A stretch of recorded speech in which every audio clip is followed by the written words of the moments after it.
You're listening to the Real Women in Business podcast. I'm your host, Cass McCrory, and in this podcast, we highlight women in all kinds of businesses. For yourself, someone else, full-time, part-time, overtime hustle. Together, we will learn from and with one another. And if we get it right, it'll lift us all. Let's get into it. Friends, I am so excited to introduce you to my friend, Hope Eaton. She is an inspiration. She comes from a really rich background in software and enterprise and the hustle.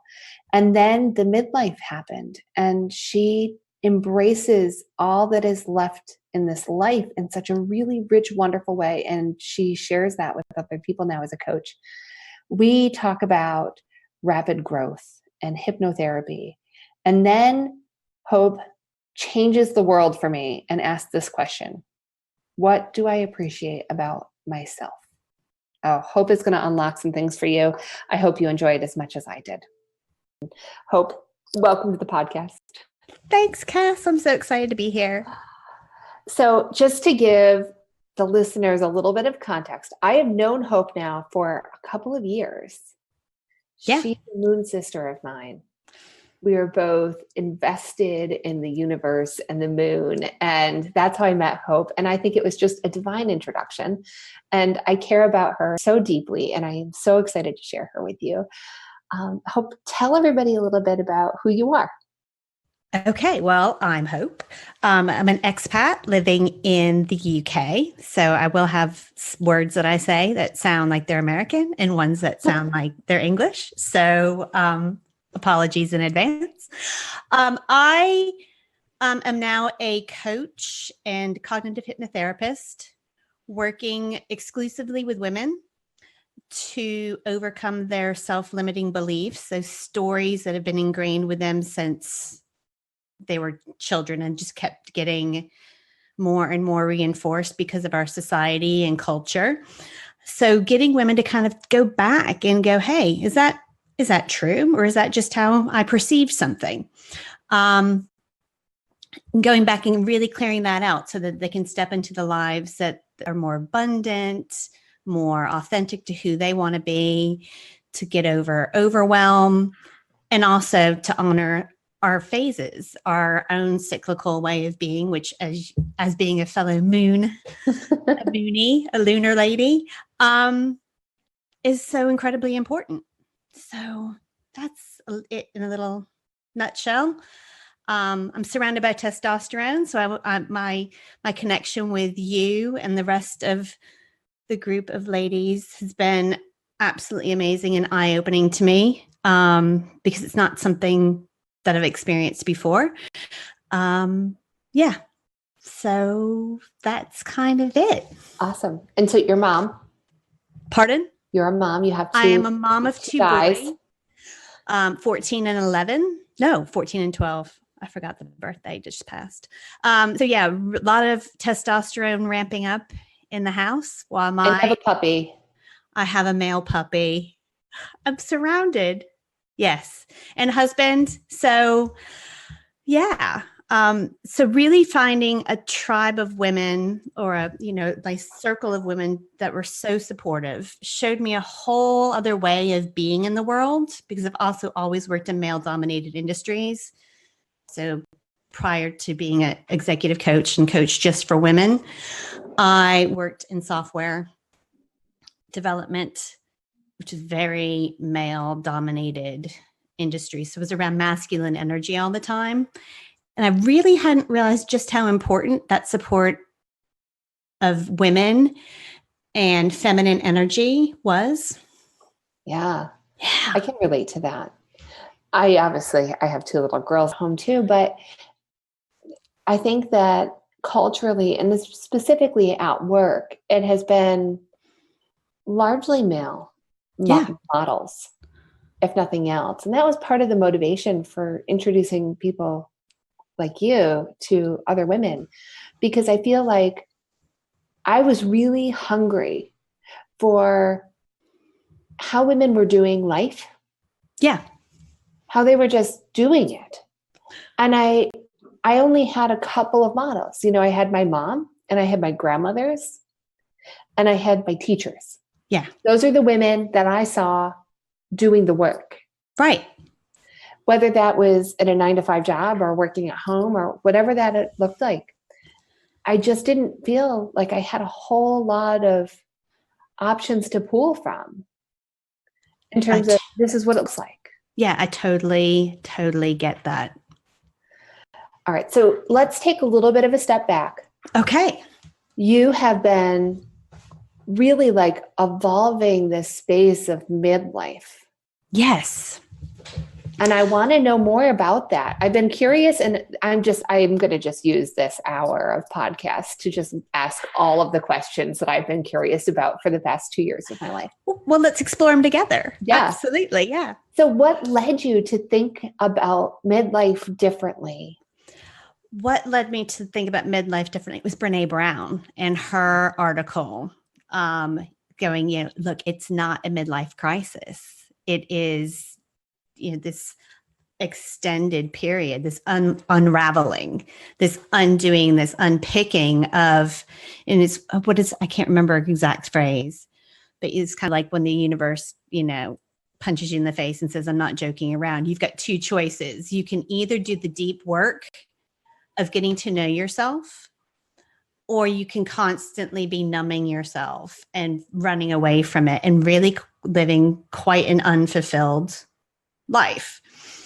And so I had no really good model for midlife. We don't talk about midlife. Shh. We don't talk about menopause. We don't talk about premenopause. And I had gone to a doctor who told me he didn't believe in premenopause when I went exhibiting some symptoms of being tired and fatigued. That's how it's manifested with me, some brain fog. Thankfully, I've found another doctor who realized, yes, this does happen. It's a natural phenomenon. Women go through this. 50% of the population go through this midlife unraveling, hormones changing. And it's allowed me the space to, or kind of forced me to go deeper and get to know myself and challenge some beliefs that I've had about myself, some stories, the models that I was given growing up. For my mom, it wasn't safe to be a woman because of what happened in her past. And so the feminine was always below the masculine. My mom was like, you got to be more like a man. You've got to, work in a man's world. You've got to work like a man, this constant on, no time for rest or recovery or rejuvenation. So that's midlife is the perfect time for us to kind of take a step back. And it happens for different women at different times. You might be 35, you might be 55, or anywhere in that time frame, but we're all faced with this moment or moments where we're asked to do that work. Yeah, that resonates deeply for me. And I think it does happen at a lot of different times. Yeah.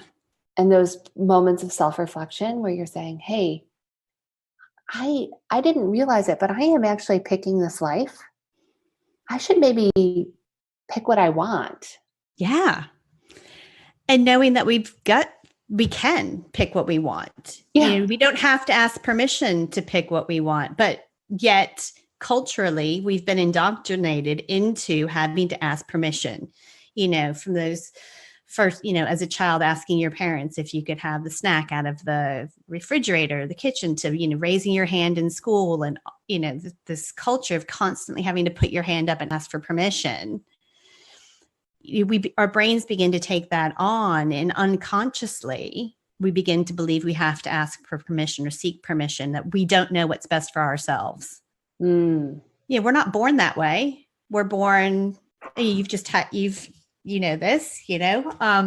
your daughter was born, there was no preconceived notions about who she was, what she was capable of doing, what her life is going to be.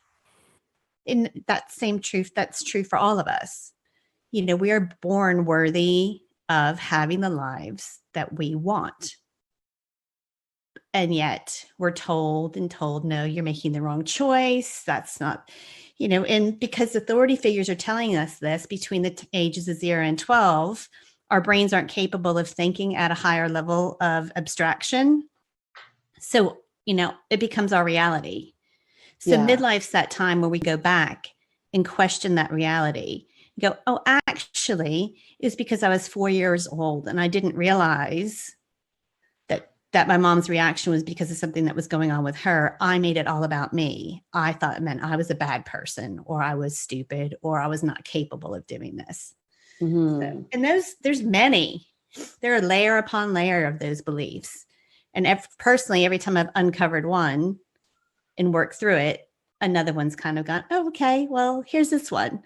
So it's been really interesting, and developing that self-compassion and curiosity to do that work has been really, really helpful.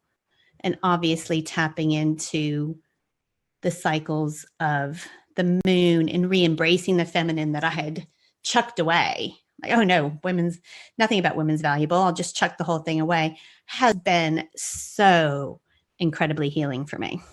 Mm. I'm curious, you mentioned this hypnotherapy piece of it. Yes. What role did that play for you personally, and how does it integrate in your work? For me, with my coaching work, it's like the secret sauce. So, in my years of, I've worked with hundreds of clients, and there always tends to be one or two self-limiting beliefs that just resist a coaching approach. With cognitive hypnotherapy, we can go back to the cause of that belief and literally just rewrite it at a subconscious level. And it's not super deep trancey. We run around in trances 90 to 97% of the time. Just think you drive a car, you get to your office, and you have no idea how you got there. You were in trance. So it's not about the whole entertainment, hypnotherapy. Right. You're getting sleep. Yeah, nobody's clucking. No one's clucking. There is no clucking. That's what I always tell people. Yeah. There's absolutely no clucking. It is it's creating the space for your unconscious to come to the surface, to almost follow that thread back.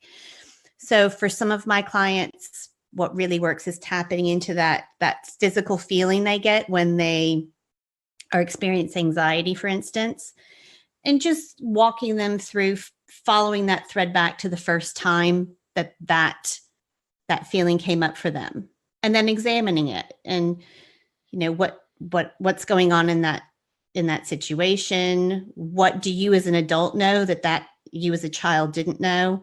Sharing that knowledge and then bringing you back forward, and then future pacing out to, okay, now that you know that this anxiety is not real, or this cause of anxiety is not real, this is how you'll be able to behave in the future. So it's been hugely impactful for me personally. A lot of the stuff about the messages about the feminine not being important, that has cleared around self-worth. So I was always a perfectionist. I was always hustling for praise. That bit's gone now. It's really, and for forgiveness as well. My mom passed away last year, and we did not have the best relationship. Yeah, from the time I was 10. But with hypnotherapy, I've been able to go back and look at those instances that really were key to that deterioration of the relationship with a new lens of compassion and forgiveness. And I can't find that any resentment anymore. I look for it. I can't find it physically. I can't find it emotionally. I can't find it spiritually when I think of her, which is huge, as you will know from some of our conversations we had in Moon School. That is really interesting. I've done cognitive hypnotherapy from Grace Smith. Yeah. And we'll link to it in the show notes. I found it really, really interesting. My dad was a farmer. He still is a farmer. He grows onions in New York State. And as a little kid, it was taught to me to be very fearful of the weather. Okay. Because the weather could ruin everything. And it did. It did frequently. And even if it wasn't like ruined, catastrophically ruined, it felt like ruin every time there was a weather event. And I had a lot of anxiety about any kind of weather. And I really created work that was so controlled and so personally just in a very, very, very tight little box that was, you couldn't permeate this thing. A tornado could go through and it wouldn't wreck this work that I created. Yeah. And what I realized through the hypnotherapy was that I'm very resilient. I don't need to be in that little box. I can weather the storm, and I can put myself in positions to explore that. And I will grow. Absolutely.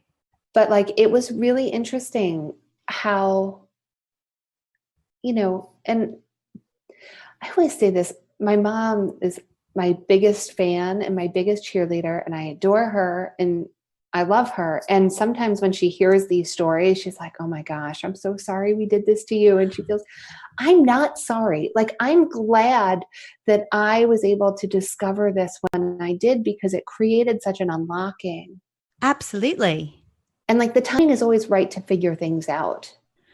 Yes, 100%. And I think that there's a space for showing some compassion, whether that's for your parents or your old bosses or whoever. Like, they were doing their best. Well, absolutely, Cass. I couldn't agree with you more. Everybody is always just doing their best with all of the baggage they're carrying for themselves. Yeah, sometimes their best really sucks. And I'm okay saying that. Yeah. But like, I can also say with 100% compassion that, yeah, it was their best for what they had to give in that moment. Yeah. And I'm good. Yeah. And had you not experienced that, it wouldn't have made you as resilient as you are. Right. Yeah. I think there's so much there. There is, I mean, every thought, every belief, every behavior we have has a positive intent. It's either to move us into growth or to protect us. And they're both valid. We used to have to be very wary of saber-toothed tigers coming to attack us. And so we have a much more heightened protection response than we do a growth response. And it's what do we do with those behaviors that were set up to protect us? What is their intent? Is it to keep us safe? Okay. Safe from what? From feeling hurt. Or why is that? Because I won't feel loved. And a lot of times it comes down to love. The intent is to either protect your self-worth or that feeling of being worthy of love and belonging. So, and the same is true for our parents and for everybody who's doing their best. Yeah. Yeah. Okay. I want to just rewind to 10 years ago. 10 years ago. Okay. How is the life you're living different than what you imagined on the trajectory from 10 years ago? Oh, it's such a huge kind of right turn. And for me, right is the right direction. So it's very visceral to me. Because 10 years ago, I was still hustling, doing change management consulting, getting on planes, flying to Australia, flying to the UK, flying around the world, trying to find somebody who'd look after the kids, and never feeling that I was ever 100% present with whatever I was doing. If I was working, I was worried I was being a horrible mom. Like when I got the phone call, my son had broken his arm and I'm in Sydney and he's in Florida. And the work I was doing implementing change management programs, being huge amounts of change, but a lot of the psychological side of the change was not being addressed. So we're ripping out this big enterprise system. We're putting in new software. You're going to have to read, this is how your role is going to change or your role is going to go. Mm-hmm. But nobody wanting to tell somebody that. So people being on tenterhooks for months at a time about their jobs. And that's what got me into doing coaching. 10 years ago, I wouldn't have foreseen us living in the area we're living, me creating a career that fits around my priorities and my values. Because I value spending time with my kids. I'm not going to have much time. The oldest is 14. I've got 4 or 5 more years, and then he's off to college or traveling or living his life. So that kind of consulting, and hustling for, I'm putting more hours in, so I must be more valuable. The way I value myself is very different now as well. It's not about the number of hours I clock in. It's about the connections I make, the impact, the love and joy that I give out and that I also receive. And receiving's been an interesting thing because I didn't used to think I didn't used to accept receiving things. I could do everything myself. I was, I don't need any help, but now I'm much more willing to ask for help and accept it, not as a weakness, but just as yes, I'm worthy of accepting this help. Is that? Yeah. Yeah. That resonates. I think it's interesting. Are you familiar with the love languages? I am not as familiar as I should be, but yes. So there's a quiz that you can take online, and I'll have Anne, who does all of our show notes. I'm going to have her put the love languages quiz in the show notes so that if this is new to you. Perfect. There's different love languages that people can show you, and it's easier for you to receive love in those ways. Yes. And what I've been really thinking about a lot lately is that as I have become closer to myself, my love language has evolved. It used to be very easy for me my love language was gifts. Somebody gave me things, I felt loved. You went to the store and you found a ball that you thought I would love. As a kid, that's it, right? As an adult, it was, and not from like a greedy thing, but that's how I have gifts for love. And then as I've become closer to myself, I found that acts of service are love. Yes. George making breakfast for everybody every morning is such an act of love, and I receive it as such. And even, 5 years ago when that started, I felt indebted. I was like, I got to get up first so that I can do the dishes. So then this is even. Right. Yes. And I think that receiving piece of it, that feeling love from somebody else that's doing something for you. Yes. That is something that is, I think, very difficult to learn. So have you learned that? I don't know that I have finished learning it. I think I'm on the journey.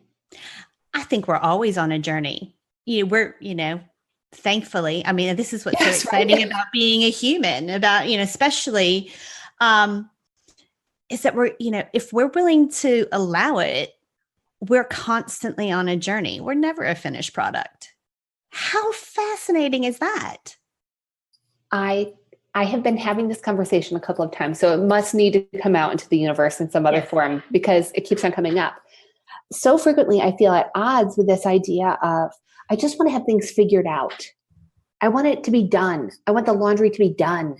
And then every other fiber of my being is saying, no, if you're finished, you're dead. Oh. Don't finish it. Leave things. Let it be a work in progress. Don't look to have it all figured out. And the rub of those two things Ooh, that's your mid space. That's your That's work. that's the weathering. Yeah. Yes. Is that with everything, Cass? They not finish it, leave Not something. everything. Not everything. I think I don't know. I'm trying to think of some things where I want to finish it. Yeah, there are some things that I want to finish. Okay. What's different about those things? They don't feel good. They don't feel so you want to get them done and dusted. Yeah. Yeah. Interesting. I've got this image of licking an ice cream cone and wanting to have it last as long as possible for the other things, the things you don't want to finish. Yes. Enjoying that experience. Yes. Yeah. So it might be something about enjoyment there for you. Yeah. I think there is. Mm. Although I'm not sure about the laundry and enjoyment, but maybe that's just my house. I have found great enjoyment in the laundry when I set an intention. Yes. Yes. And your intention setting exercise that your experiment you did at the beginning of the year, that was fantastic. That was such a great way to start the week. So I just want to reflect that back to you. Yeah, Hope is talking about the weekly intention setting practice, which I think we're going to bring back in July. Yes, I feel like a lot of times in the summer, we lose our intention. Yes. The busyness of it all, and I want to bring it back. Okay, we'll talk about that another time. But I think one thing that has made me love laundry, which is crazy, is I hold a hope for my kids when I'm folding their shirt. So it's like, I hope that you get a compliment when you wear this one. And I hope that you get to play in the sandbox when you wear this shirt. And oh, lovely. And it's made it feel less like, how on earth did you wear 14 shirts this week? Like, how did that physically happen for your person? That happens all the time. If my energy is focused on, I hope you have a great day. I hope you get somebody to smile at you that you weren't expecting to smile at you. Like, if I have those thoughts, then there isn't enough room for me to be like bitter about the 14 shirts that I'm folding, as opposed to what I think is a reasonable, maybe 8, 9 shirts. I'm kind of with you. I think I'm going to incorporate that into the next laundry folding exercise. I've got one who seems to be pulling clean clothes out and puts them in the laundry hamper. And then one who I'm a bit concerned about how often the underwear is worn before it goes in. Yeah. Yeah. Yeah. There was only one pair this week. That's a struggle. Maybe you'll find more. Yeah, I hope not.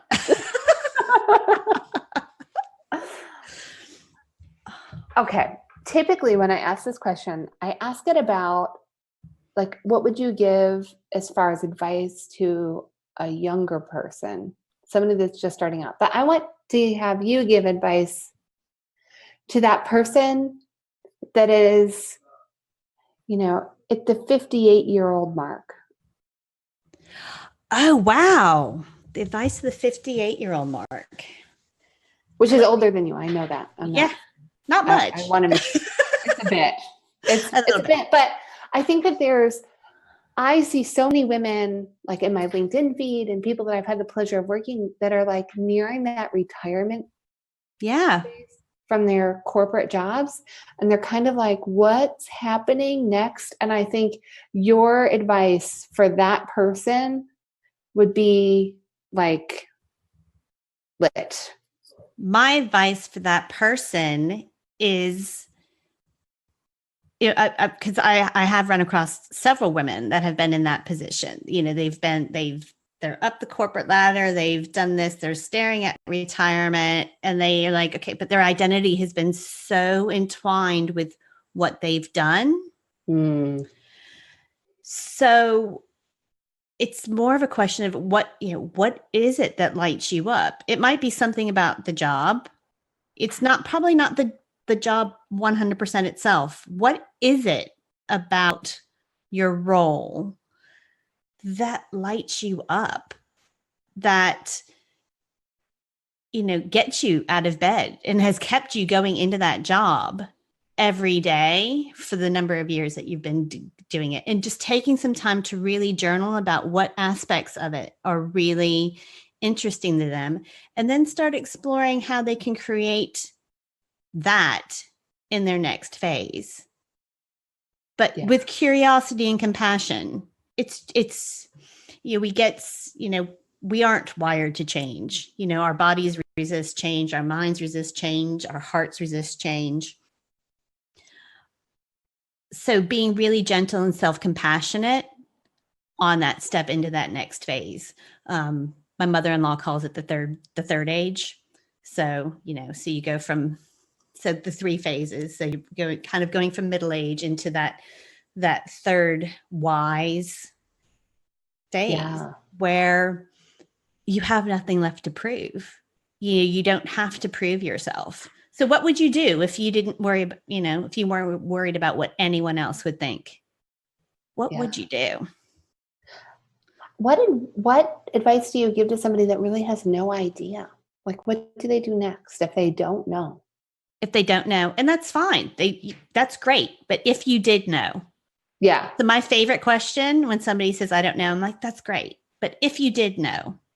So putting that if in front of the question takes you off the hook for having to know. It opens up that space of curiosity and allows you to consider, well, if I did know, it might be, or could be, but it doesn't have to absolutely be. I love that. The if in it gives you the space to try it on. Yeah. That's great. I know you don't know, but if you did,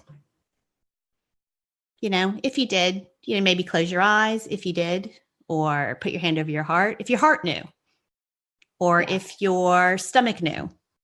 So making it not them having to come up with the solution, it's more, brainstorming session, or if a part of their body knew, or if your best friend knew, what would she say? But just to open up the lens. Yeah. To go, okay, actually, I can play with this. And I think we so underestimate play as a value, and that sense of experimentation and playing in the sandbox and creating things. And if it doesn't work out, you just create something else in the sandbox. Right.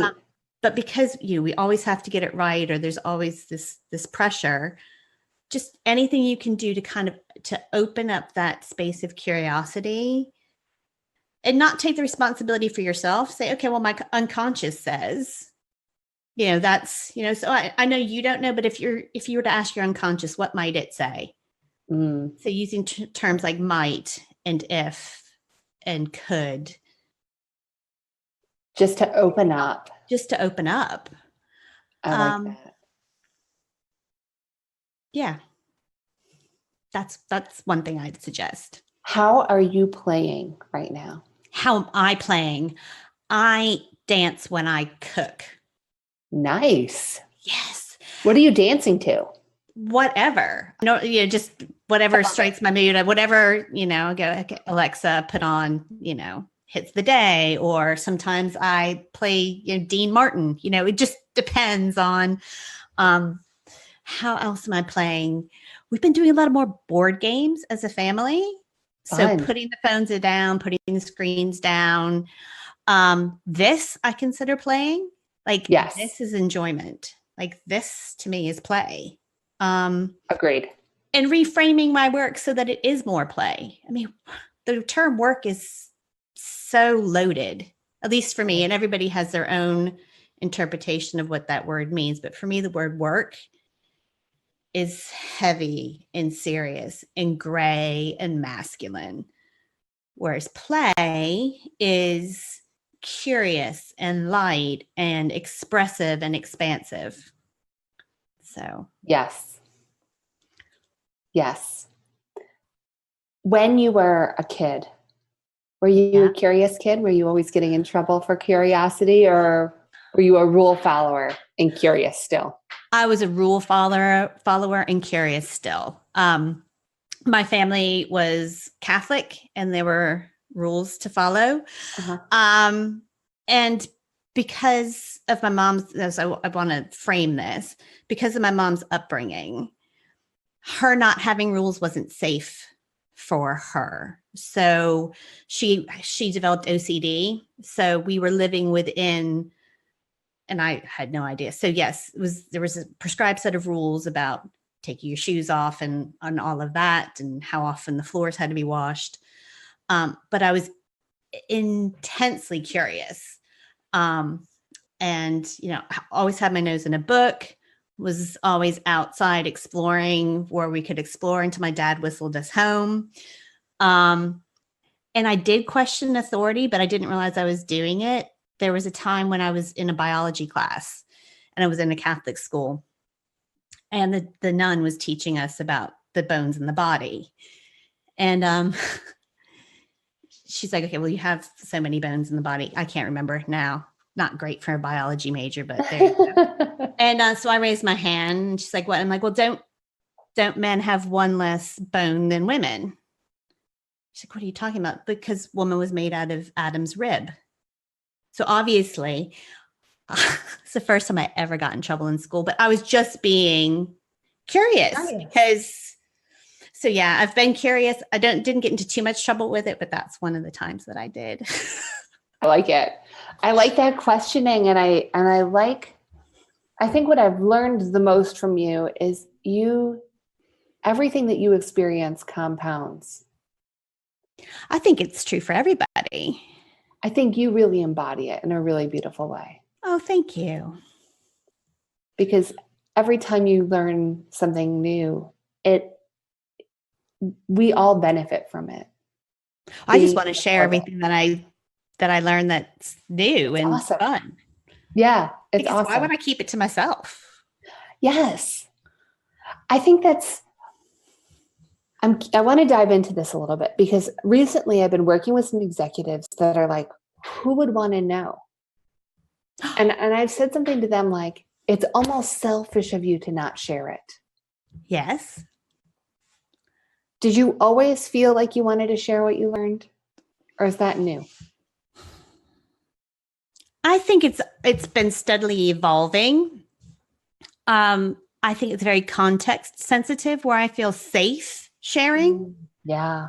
I'm happy to share. Although I have to say that stretch is easier and easier for me to make as I've done this work on what safety actually means for me. Now, I used to be very shy, very closed and isolated, and didn't say boo to a goose after the teacher told me not to be a smart aleck. Actually, I mean, I'd bring that up and I'd say that half jokingly, but that is one instance that had a huge impact on me and created a lens through which I then was tentative about raising my hand or putting my head up. So it had a huge impact. It was one of the things that I went and worked back on with my hypnotherapy. Clearing that. Yeah. I think part of it is the sense of always wanting to, this sense for belonging, the search for belonging. And I've always wanted to help people. I was going to be a doctor, and then I worked in a medical school for a couple of years and realized I just couldn't handle the sight of that much blood or other bodily fluids, if I'm really honest. Yeah. And God bless doctors. Thank God they do what they do. But so finding different ways to help. And one way I can help is sharing what I've learned about with positive psychology, about what makes people thrive, about, the huge power of gratitude. Yes. So, I go to bed every night listing 3 things that I'm grateful for that day. And I list 3 things I appreciate about myself. Ooh. So it's not an or, it's an and. And I think especially for women, it's really important. It's very easy to pick out things that other people did for you. Yes. But what is it about yourself that you appreciated today? It might be, there was that 5 seconds where I normally would have yelled at somebody and I didn't. or the fact that I took time to breathe a little bit today or create space for myself today. Or, I appreciated that I had an open and honest conversation today. I'm writing this down. Yeah. I hope everybody is. I love this idea of what do I appreciate about myself. I do the gratitude thing as well. How often is it about you? No, it's not.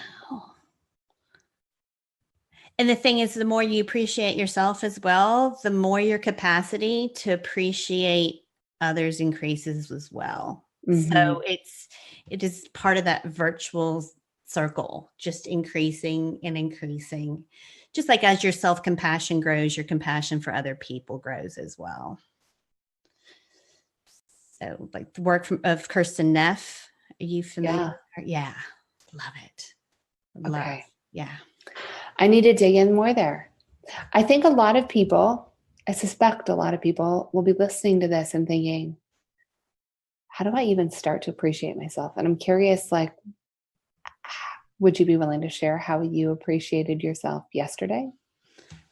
Yesterday? Yeah. I mean, I appreciate it. Yeah. I mean, and it was small things with me yesterday. I appreciated that I actually thanked my husband for making me my coffee in the morning. Cause sometimes I can take that for granted. So I, just kind of reinforcing that behavior for myself. I appreciated that I didn't raise my voice when I was asking one of my children to put away his 14 shirts. Mm-hmm. And yesterday I appreciated that I tore up the copy I was writing for my website and started from a place that was very much more soul focused. Nice. So I took that risk of not being quote unquote professional and, and actually speaking from my authentic self, that voice that's always wants to come out, but it's fearful of doing so. So for every time I do that, I make sure that I reflect that back in my appreciation of myself that day. I think that's really powerful medicine. I think so. Thank you for sharing that. You're very welcome. All right. I want to get tactical because I know that that is where people get very curious. When do you wake up? I wake up between 6:30 and 7 in the morning, just depending on whether I have to take one of my children to swimming or not. And what do you do? I tend to jump into the fray. Actually, I take 2 minutes with my eyes closed in bed, just take a few deep breaths in and trying to center myself for the day. Not thinking about what I'm doing, but going, okay, this is how I want to feel today. So it's a little bit like your intention setting, but more about what feeling I want to feel for that day. And then I get up and meet other people's needs, which is totally not what I tell any of my clients to do. I think that in this season of life, when you have little people, and they're older, but they're still little people, you still are responsible for making sure that they have what they need in this moment. Yeah. I squeeze a meditation in somewhere in the morning after they've gone off to school and before I sit in my office and work, and definitely before I do any client, one-on-one client work. So yeah, it's, the morning breakfast and do you have your books and that. Yeah. When are you most productive doing the work? I am most productive, thankfully, from about 10 until 3 in the afternoon. And then my brain kicks back in at about 7:30 at night, but that's when I just write. That's more writing time rather than doing time. Did you find yourself struggling at all with the container for work when you went from the grind to your own thing? Tell me about that. Oh my God. The container for work. Because all of a sudden I didn't have anyone telling me when something had to be done or how to do it. or how they wanted it done. And while that's quite liberating, it actually was quite stifling for me. So I kind of adopted the agile process for myself, Yeah. where, I take a month view of what I'm trying to do and then build in time to contemplate, create, review, release. And then, so it's very much cyclical, very much in tune with the lunar rhythms, very much in tune with our own hormonal rhythms as a woman. Interesting how men who developed agile kind of tapped into this feminine power, and the whole idea of feminine cycle, branded it as agile. Companies are using it. It's the best way to manage projects, but there's no reference back to being a feminine practice that I've seen in. I don't even know if there's an awareness of it. I feel like, I don't know if they just stumbled across it on accident. I suspect that they might have. Maybe they tried on a whole lot of things and they were like, oh, what about this? Yeah. I think that all of the different cycles that we're honoring, I think that there's so much jive there, from astrological to moons to seasonality to women's seasons of life to all of this. There's so much learning to be had there. But I think that the thing that I'm learning most is that there's always rest. There's always release. Yes. And I feel like that was so frowned upon. Oh, I 100% agree. And I do think it's still frowned upon in a lot of ways, especially in consulting, banking, those sorts of cultures, where being a lawyer, where you're billing by the hour. Yes. And you're valued by your hour. Just because you're sitting at a desk for 10 hours doesn't make you any more valuable than the person sitting on the other desk for 3, but has who has actually added value to the organization. Does that? Yeah, absolutely. So this presenteeism being valued, or the, oh yes, I was answering emails until 2:00 in the morning. Okay, really? We've got it. But culturally, I think that's the culture has input that upon us. I agree. I think the butts in seat methodology is just, it's so archaic. And I think it really minimizes value. Absolutely. The value to be had in a 1-hour conversation with somebody could be more valuable than, sitting at a desk for. Don't get me started on meetings either. Meetings. Oh, Lord. I'm with you. I think it's taxing. And I look at, so my husband's he works for a startup in the US. And it's a lovely job, but it's all the hours. It's like 6 a.m, but they don't come on until this time. It was 10:00 at night before he was done working last night. But he was still looking at, the emails kept popping through. And I think this is the key that I found is my biggest lesson in my midlife, is going, okay, that's just masculine energy. That's the way, that constantly being on. My lesson has been to learn that I need to incorporate phases and incorporate rest and value it, and actually do it. And I think that was one of the biggest learnings for me as well, going out of working for somebody else to working for myself. It's going, oh, actually, I don't need to sit at my desk in my office in my house from 9:00 in the morning until 5:00 when the kids come home from school or whatever, before I go and put my chauffeur job on, where I'm running them around everywhere, to be valuable. Yes. Yeah. I think those are hard lessons to learn. They are hard lessons to learn. And I think it is important to have support of like-minded individuals to help reinforce that. Yeah, Until find a you're group. able to give, sorry, Cass. No, find a group. Absolutely. Yeah.